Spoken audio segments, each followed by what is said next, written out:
Yeah, I like it when they've got all those articles about good-looking blokes. I suppose it's like a very good wine.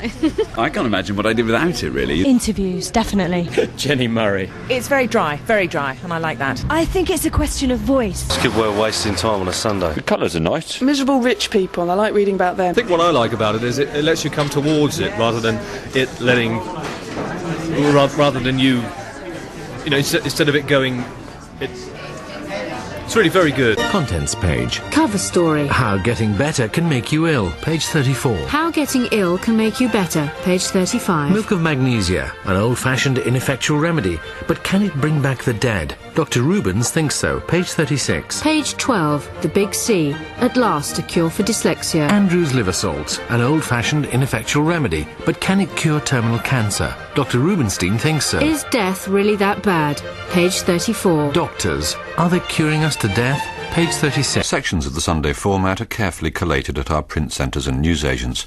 If any section of your Sunday format is missing, do please let us know and we will try to trace it for you. Happy childhoods, the new taboo. Dr. Claire Pigeon argues that happy childhoods are nothing to be ashamed of. New research last week confirmed what we've all suspected.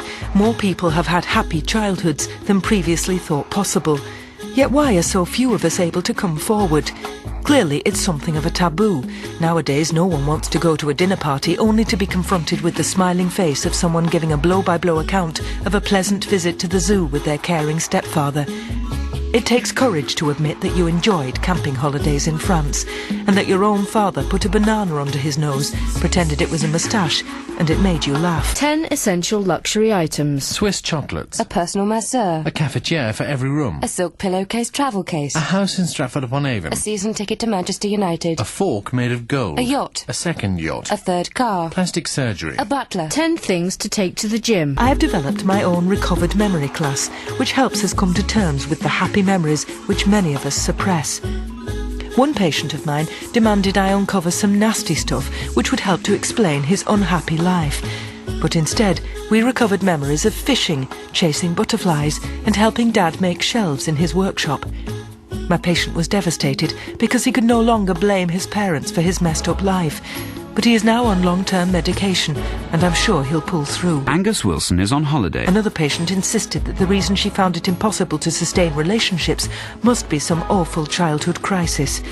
Yet I helped recover memories of licking the cake spoon, jumping on bouncy castles, and being lifted up on Daddy's shoulders. Naturally, the patient was horrified at first. How could her parents trick her into having a happy childhood? Who could she blame now? How could she have anything to say at dinner parties?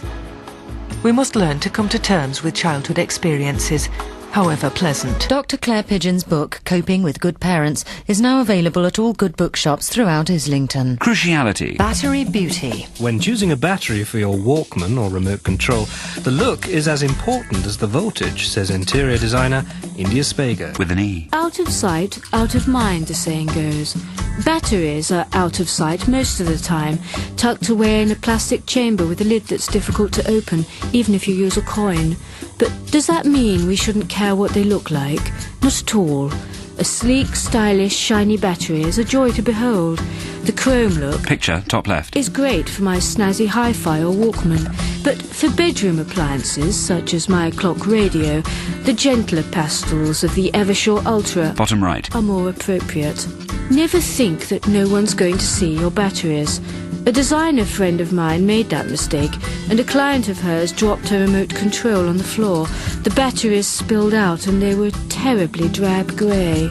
Suffice it to say, the client wasn't a client much longer, and my friend left design and had to get a job in journalism. Frank Dawes, A Day on the Dark Side. Frank Dawes spends a day experiencing the dark side of life. Last week he was unemployed for a day. This week he spends a night in solitary. Solitary confinement is the weapon of suppressive regimes the world over. But what goes through the mind of the prisoner during isolation? Albie Sachs and Nelson Mandela had the mental strength to cope. But would I? 11 p.m. Time for goodbyes. Bidding farewell to wife, kids, and friend is hard. Hard for them. But, as I would learn later, perhaps even harder for me. 11:30 p.m. Gather my few belongings. An alarm clock, book, some water biscuits, and a miniature Chivas Regal, and begin the slow ascent up staircase to spare room, my prison. until dawn. Do not look down for fear that I might be overwhelmed. Turn door handle and enter tiny familiar room with slanting ceiling and velux window through which moon shines ominously. Door closes with a heart-stopping thud.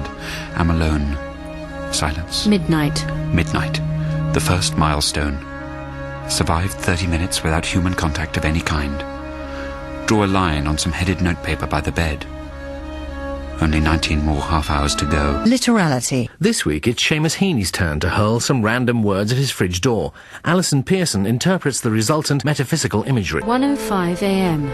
Find nighttime television surprisingly varied, and catch most of the Browning version, during which, for a few brief moments, forget I am alone. Sip Chivas Regal. Small luxuries are a great comfort when despair seems moments away. 2:12 a.m. Mobile rings. I'm overjoyed to receive text messages, all wishing me good luck, so have not been forgotten. 2:30 a.m. Fatigue is intense, and wonder how long before I succumb to sleep. Sleep, perchance to dream. Aye, there's the rub. How would my subconscious cope with isolation? 7:43 a.m. Wake to the sound of the big breakfast. Must have left TV on, perhaps in a desperate attempt to counter the loneliness that enveloped me like bees round a nest. I'm grateful I can't remember the horrifying nightmares I must have had. 8:29 a.m. 1 minute to go. Can hear the sounds of my family. How I ache to see them again. Count down the seconds in my head. 8:30 a.m. 3, 2, 1. Free at last. Swing open door. Almost fall downstairs. Wife greets me with glass of orange juice and my usual plain bagel and margarine. The questions begin. How long before our lives would get back to normal? Had I been changed by the experience? Only time will tell. That is because I have walked on the dark side. A full account of Frank Dawes' experiences in solitary confinement and coping with freedom is now available from Hodder Headline, price £9.99. So, it's worth shopping around for a colour and style that won't let you down in an emergency. Don't let the salesman put you off with technical stuff like voltage. Stick to your guns and demand something that's going to lift your spirits every time you open the little chamber. Good luck. Gastronymity. Page 7. GM-free food. For this recipe you will need A griddle. A wok. An old-fashioned stove or Aga. A barbecue. A steamer. A cafetiere. A poacher. A microwave. A cauldron. A waffle maker. A tenderizing machine. A de-seeding machine. A smelting iron. Health style. Health style. Remedies. This month's bestsellers. 1. Headaches. Not exactly sophisticated, but fine for a quick summer fix. Easy to swallow, instantly forgettable, fine for stuffy train journeys. 2. Vino's cough mixture. An epic that has aged not one jot since its debut in the 60s. A must. 3. Vicks nasal spray. A traditional remedy despite gimmicky presentation. Fine to dip in and out of. 4. Fisherman's friend. An all-time classic in the bestseller list again, but not for the faint-hearted. 5. Visuality. Theatre. Hummus. The Gate Theatre, Notting Hill. I assumed that Janice French's one-woman show Hummus was about Humus, a Greek god. But no, French's 2-hour play is about the Greek dip that goes so well with pita bread. Naturally, I was doubtful as to whether anyone, let alone a former model with no theatre experience, could wring a full-length drama out of such modest-based material. But as soon as Janice walks on the stage, one is so beguiled by her beauty that one's cynicism is washed away. Clearly, a show about hummus requires nudity. How else can one convey the simple nakedness of the dish itself? As Janice spreads hummus on her breasts, one is wafted into a gastrosexual ecstasy, rarely witnessed at the Gate Theatre. One begins to realise the futility of story or dialogue. 2 hours sped by effortlessly, and when the show reached its breathless climax, one could feel the audience still wanted more. Highly recommended. Lemsip. A fine old workhorse, but no fisherman's friend this. Its popular stance has spawned many imitators. After 30 years, it has started to date, but worth revisiting, if only for the taste. 6. Solpadeine. A victory of style over content. Traditional fare served up as high-tech, for die-hard fans only. 7. Milk of magnesia. A creaky pot boiler with little originality, but still popular with kids. Television. Thank God it's Sunday. The Godslot plot is possibly the hardest television nut to crack. Freya Cassidy, with an E, meets TV's religious programming gurus hoping to bring the gospel back to a mass market. Television is perhaps a religion in itself, but so-called preacher features are the one genre guaranteed to have audiences reaching for the off switch. Previous attempts to reincarnate the format have failed to attract a mass audience. But as I found out, several producers are putting their faith in the God Squad and sacrificing mainstream television for Exodus-rated shows. And if their prayers are answered, small-screen religion is set to be, in the words of Liam Gallagher, bigger than God. What we've done is combine two successful formats, a strong religious message and a frantic game show. Shrugs independent TV producer Oscar Coleman. The result is Challenge Hanukkah. Above left. A race against the clock to complete various traditional Jewish rituals. In a frenetic, angst-ridden 30-minute scramble, two teams of one woman and one nice young doctor battle it out to organise a bar mitzvah, cook some gefilte fish balls and ring their mother, all before the Sabbath runs out. 23. Aspirin. The granddaddy of them all is back and in rollicking good form. Fight for a handful, kill for a bottle. True genius in tablet form. You will never see the like again. 96. Cod liver oil. Never got the acclaim it deserved. Even remakes in tablet form have failed to shake off its bad taste image. But he's got competition on his hands.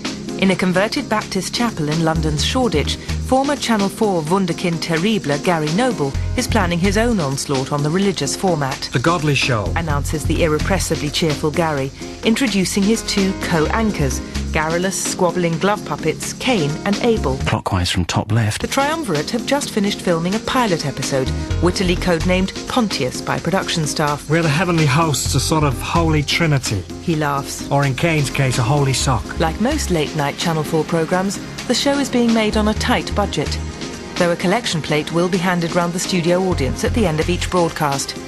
Its format is simple.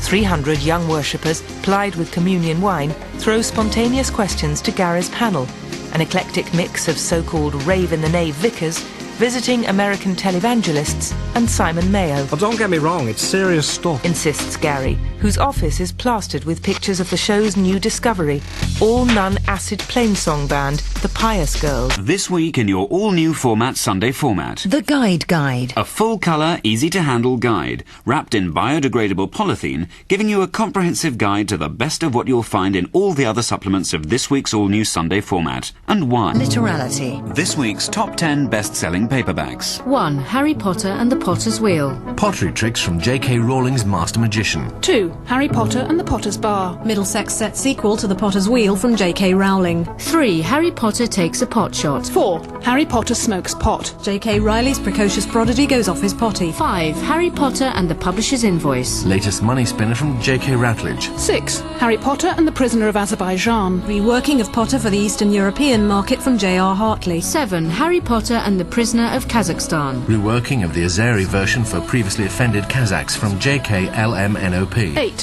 Harry Potter and the Butcher of Baghdad. Fatwa-provoking anti-Islamic reworking of the Potter myth from JFK. 9. Harry Potter and the Blind Railwayman of Blaenau Festiniog. Thinly veiled Tolkien tribute from J.K. of Jamiroquai. 10. Harry Potter and the Quangle Wangle Quee. By R.F. Delderfield. The real miracle workers are those seeking to incorporate a theological element into mainstream drama. People think we're nuts. They told me I had to hope in hell. Explains Denise Taylor, a petite brunette with the look of the Virgin Mary about her. More thongs of praise than songs of praise, her show hopes to capture the younger market with its innovative blend of medieval fighter fantasy and popular TV personality Thora Hird. It's the old story, good versus evil. Explains this 29-year-old independent hotshot from Made in Heaven Productions. But somehow she managed to convince Granada's head of religious broadcasting that Thora, worshipper princess, was a concept with legs. Picture, top left. Pitting the septuagenarian stalwart against the dark side, and Angela Lansbury's Murder, She Wrote on ITV, armed with just a well-aimed cannon and a belt full of canticles. Picture, top right. It's just such a fabulous chance for Thora to show her versatility as an actress. Proclaims Denise, herself a recent convert to Christianity, following a minor nervous breakdown brought on by working at the Men and Motors channel. So will these projects be an almighty success, or, like Christ himself, be preaching to just a dozen loyal disciples? Either way, religious programming is on the verge of omnipresence in our schedules. Painful areas. With Ruth Drapple. A reader writes. My elderly mother has recently told me that despite being bedridden for several years and in need of round-the-clock care and attention, she's never liked me and finds my presence upsetting. I have tried counselling, but without much success. Most of my clients left after just 1 or 2 sessions and I was never able to make sufficient income. Is this all a midlife storm in a teacup, or should I leave my husband? CJ, Dorset. Ruth replies. Elderly people can often be difficult and demanding, but you should definitely stay with your husband and try to make him work. It may be that your presence arouses painful memories for your mother, particularly if she gave birth to you. When my husband left me after several years of marriage to another woman, I cried for what seemed like an eternity. But there are a number of things which gradually helped me out of the pit and which you might try too. Voluntary work, for example, or writing a newspaper column. A reader replies. Stop feeling sorry for yourself. How do you know your mother is bedridden? Have you asked her? NB Northampton. Another reader replies. I sympathise with your predicament. Many years ago I had a tooth removed after giving up smoking, but believe me, life does get easier after a long time. You sound as if you're the kind of person who has a lot of blue skirts in her wardrobe.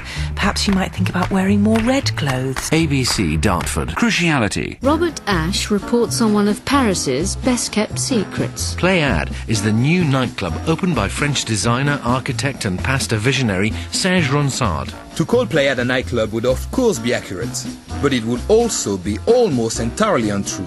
To me, a nightclub is somewhere a person comes to dance, drink, make love, embrasse la joie de vivre. The difference in my club is that it is built entirely from stones from Dionysian temples, which I have been excavating and restoring over the last 20 or so years. So you see, it is not a nightclub. It is a temple. The club has been years in the planning. Auditioning the staff took 3 years of exhausting work. We had to be meticulous. All the nymphs are very beautiful and also have a special skill. The satyrs were the hardest to get.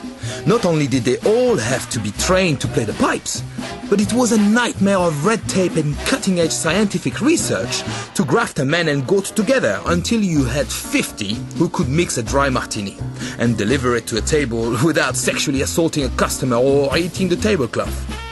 But eventually, we have succeeded, of course. It is a transformative experience. Very now, very tomorrow, but also totally then. And still people complain about the price of the drinks. Pléiade is in Paris. If you don't already know the address, you don't deserve to be let in. The Financial, the Sunday Format's business pages. Interest rates surprise. Interest rates have dramatically remained the same for the 6th month running in a surprise move by the Bank of England. The suddenness of the decision to not do anything caught the city by surprise. Peerless flat. The Trevithick family have rejected their Victorian terrace for a life in a converted factory. Dennis Cordine reports. Just as the most flawless Islamic mosaic or tapestry will have a small flaw to remind us that only God is perfect, Guy Trevithick and Taladia Swain have decided their otherwise perfect apartment should contain an imperfection. We spent so long painstakingly designing the place that frankly I was worried we might not find anywhere to install the imperfection. We didn't want just any old imperfection, explains Guy. That's right, it had to be an imperfection in keeping with the rest of the apartment. In the end, as so often with these things, it was sheer chance. I was in Open Sesame. The doorbell and door knocker shop in Fulham Road, run by Taladia's sister-in-law, Letitia Colville. And I simply could not find the right sound. Nothing I listened to could I imagine not desecrating the interior ambience. and so we decided not to have a doorbell. It was a joint decision, which I told Guy about when I got home, but I knew he would agree with me. We have the same taste. Yes, we do. Contemporaneities. Why I am a... Number 72. Chris North explains why he's a management consultant. My job involves everything from content systems, management architecture analysis, to management systems, content analysis architecture, with a bit of systems architecture, management architecture, content analysis processing thrown in. Years ago, I started in processing systems processes and then moved into analysis of systems, but I hope one day to work in a bigger office. But mostly what I like about my job is the variety and the unpredictability. The interior has the kind of minimalist elegance that Philip Glass would kill to capture musically. Beechwood flooring from the same forest in Wallachia which supplied the palace of the Elector of Bohemia for 7 centuries. An Eric Zamutin sofa, imposing yet understatedly U-shaping in front of the balcony, daring the visitor to sit if they think they are entitled. Diagonally opposite, a shock. A Corbusier chair which only avoids cliché status when Talagia spots my nanosecond of raised eyebrow and assures me it was inherited rather than purchased, and we all laugh. Guy returns, dressed now in his ceremonial kimono to serve tea. I spent 2 years in Japan learning the tea ceremony after agricultural college. Milk.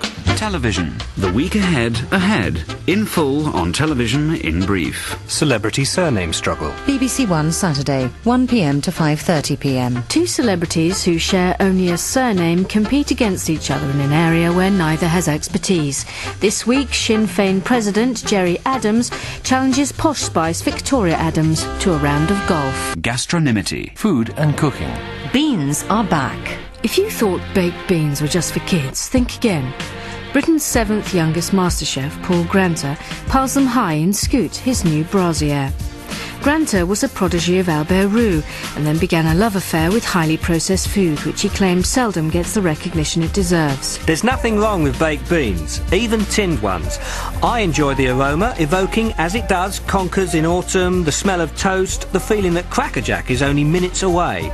People say beans are bland, but they were never supposed to be anything else. It was definitely all worth it. Continues former Grand Prix spectator Talagia.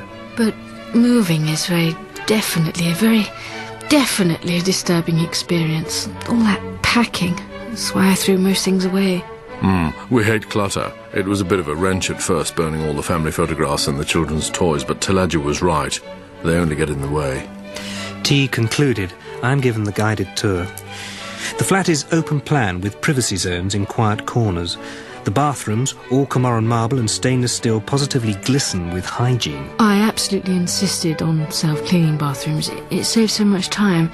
And it's so difficult to keep a good cleaner for any length of time these days, isn't it? Guy and Talagia's teenage daughter Lucia is going through a back to the womb phase, explains Talagia when we discover Lucia in a fetal position in the bath, warm water running over her, weeping. Picture top right. It makes schooling very difficult at the moment, adds Guy, closing the door.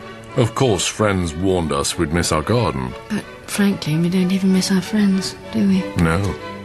I ask if the absence of a doorbell, for all its noble self-deprecating purposes, is a disadvantage. Not really. We certainly hadn't noticed any problem. I'm sure if anyone did come round, they'd call us on the mobile or something. A baked bean doesn't pretend to be something it's not. Respect. I like to serve them with something exotic. The contrast of the familiar and unfamiliar can be refreshing. Besides, my customers want to be challenged. They don't come to my restaurant for a pleasant meal, they come for a meal-eating experience which is quite different. Sometimes quite the opposite. Top right. Beans on a crispy duck base. A must for lovers of Peking cuisine. The duck must be hung for a day or two before plucking and cleaning. Never buy the ready plucked, the flavour just isn't the same. For the beans, I suggest Heinz or Safeway's own. Top left. Avocado and baked bean roulade with balsamic vinegar. The avocado must be ripe. Make sure it's South African, nothing less will do.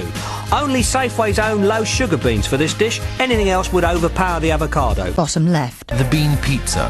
Sounds dreadful, but don't knock it until you've tried it. Don't be put off by the food snobs. Do buy a tin of beans and tuck in. Granter's new book, The Processed Cuisine, Its Secrets and Delights, is published by Craft plc and is available at Gateway's checkouts. Juxtapositions. Good week, bad week. Our regular guide to the best and worst of the last 7 days. Good week, Brian Ferry, swimming, Melton Mowbray. Bad week, mackerel, the Dow Jones Index, Michael Portillo. Good week, Dostoevsky, Martin McCutcheon, the bassoon. Bad week, quantum physics, France, pork scratchings. Has the Blair bubble burst? Contemporaneities.